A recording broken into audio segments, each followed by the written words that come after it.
Hello, today is Friday, April 12th, 2019. I'm Joe Schmidt with TC2, and this is Staying Connected.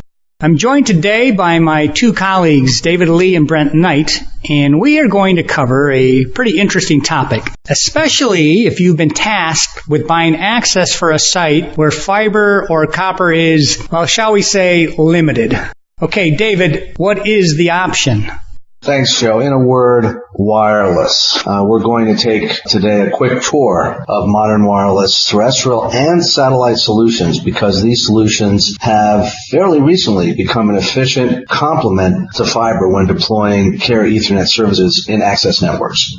So, Brent, when buying this type of solution, it probably isn't in the wheelhouse of many IT professionals. So why don't you tell us how these service providers charge for the services that David just highlighted? Sure, Joe. In the past, with older line-of-sight solutions, enterprises expected to see a big one-time charge for the equipment and the labor due to it being a customized solution. However, today, given the new technologies are more standardized, the charging methodology is more similar to a terrestrial local access charging design. Suppliers will charge a monthly recurring charge and a non-recurring charge, with the non-recurring charge to cover the installation labor as well as the equipment and any small materials that are required. Let me mention a couple of areas where you may see some additional cost, though. One, if the location has line-of-sight obstructions, then you may need to install a higher pole in order to get the required line of sight. A second area where you may see additional cost is for lack of power accessible to the equipment. In this case, rewiring may be required in order to get the proper amount of juice flowing to that equipment. And where does it make sense to deploy these types of solutions? The most common scenario where we see this solution implemented is where the local access diversity is required at a customer site, and that site only has a single ISP providing a LAN-based connection into the building. This is especially common with hard-to-reach or more remote sites. To run a second connection to these sites is usually very cost-prohibitive. We also see the solution in urban areas where the last-mile access into a building has only a single conduit running into it. It may have multiple providers running through that same conduit, but if the single conduit gets cut, then all the providers can be impacted. Wow, that's really interesting. Are there other financial issues to consider, like cost variability at a site? Sure. The answer is really twofold, Joe. One, is the solution standard or is every site a customized sizing and deployment? And two, what are the other risk factors that could impact the final cost to implement? For the first one, we do see variability with the monthly recurring charges. However, they're not typically wide ranges. I'd say they're well within the similar ranges that we see on land-based access. And the non-recurring charges are fairly standard as well. Regarding other risk factors, the most common issue we see is with landlords and permitting. If a customer doesn't own the facility, then the landlord may place stipulations on where the microwave can be installed.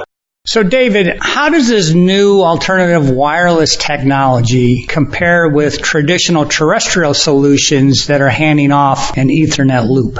Well, Joe, the terrestrial wireless last mile uses microwave links that use a small wavelength, allowing conveniently sized antennas to direct the RF signal in a narrow beam, and that narrow beam can be pointed directly at the receiving antenna. Another advantage is that the high frequency of the microwave band provides a very large information carrying capacity so that these terrestrial wireless last miles can accommodate 100 meg up to 1 gig and even actually beyond that in special cases. So it accommodates the needs for modern enterprises and applications.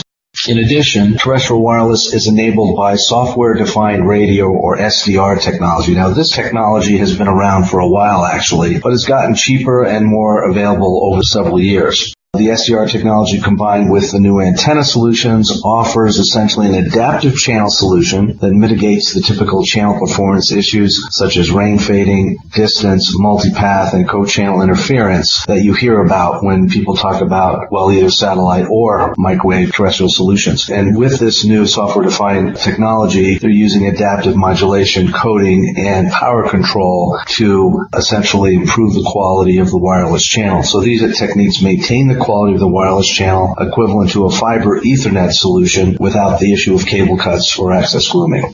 How does that service get installed? Well, the overarching internet aggregator or facilities-based carrier subcontracts this out. The providers use local PTTs or specialized competitive access providers to install this. In addition, as the technology and solutions have matured, there are now niche providers to deliver this solution in various regions of the world. They have these providers, and these providers have consistent process solutions and expertise that it's very repeatable across that particular region or the globe. And so they've really enabled this. In addition to the technology that I just mentioned, they really enabled this solution. So, David, what are your thoughts on 4G LTE or 5G when it's available as an alternative wireless local access?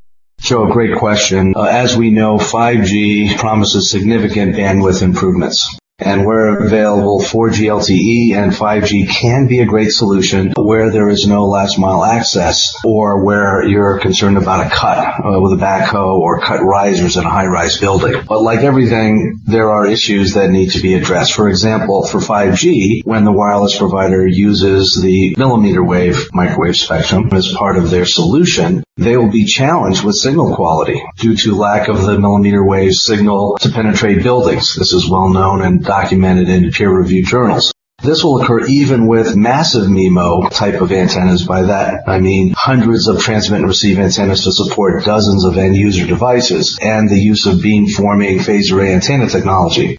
So the typical challenge occurs in 5G with moving users, such as when they turn a corner in Manhattan where the signal is impaired dramatically due to buildings or other structures blocking that beam. But for the fixed site, the location is fixed in relation to the antenna beam, so the radio signal and antennas can be optimized to maintain a strong connection. In short, I believe 5G will have a strong use case for the last mile access where, of course, it is available. So the three of us have been in this business for a long time, and satellite was once the go-to wireless alternative access technology prior to 3G and 4G. But David, has it changed much? Yes, it has. Even as today in an article in the Wall Street Journal and recent announcements, the big difference is that the low latency due to very low orbits, meaning an orbit just above or below the International Space Station altitude, as well as intersatellite crosslinks. These technologies versus a traditional 22,000-mile geostationary orbit for a communication satellite. When you think about satellites in the past, you think high latency and low bandwidth. Well, with these low Earth orbit or LEO satellites and the intersatellite crosslinks, for even large distances, say between Asia-Pac and North America, the latency can be even less compared to a terrestrial solution. And this is pretty incredible, given the past history and perception of satellite and VSAT technology. In addition, these LEO satellites are much smaller and less costly, with an average price of $500,000 versus a traditional geostationary communication satellite costing 100 times more. In addition, given their small weight, you can launch 20 or 40 of these in a given satellite launch versus one or two. So the cost to launch is much, much lower. Just last week, for example, Amazon announced their Project Kuiper with a planned constellation of 3,200 satellites, according to federal filings, and Elon Musk has plans to deploy their SpaceX's Starlink satellite constellation with 4,200 satellites. Elon Musk's organization already launched 2 test satellites. SoftBank and Virgin Group have teamed up together to launch their OneWeb LEO constellation. They've already launched 6 satellites with plans to provide a full global commercial broadband coverage in just 2 years from now. So these LEO satellite systems plan to provide broadband, if you're curious about the speed, because that's usually the problem when you talk satellite, but they're planning to have speeds at 20 meg to 50 meg speeds for extremely hard to reach locations at an affordable price point. So as an example, the mining, agribusiness, and transportation industries can take advantage of these new satellite solutions when they get deployed. Brent, it sounds like these satellite solutions might really shake up the market. But at a high level, how do these LEO satellite service providers charge their customers?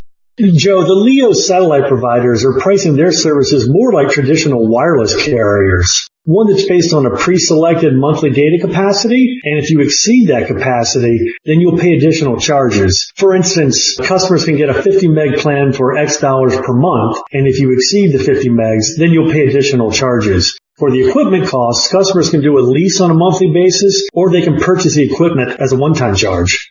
Okay, guys, I think you've provided a lot of great information on today's podcast, and I think we've provided a lot of really useful information regarding alternative wireless access solutions. Before we go, though, let me just plug the half-day conference that TC2 and LB3 will be running in Atlanta on May 14th. At that conference, we'll be sharing our knowledge and experience to help you deliver innovation and cost savings to your company through network service deals. So if you'd like to learn more about that conference or this topic that we covered today, alternative wireless access solutions, or if you just have other ICT lifecycle needs, you can contact Brent, David, me, or any of our LB3 and TC2 colleagues by giving us a call or sending us an email. You can also stay current by checking out our websites, or please follow us on LinkedIn.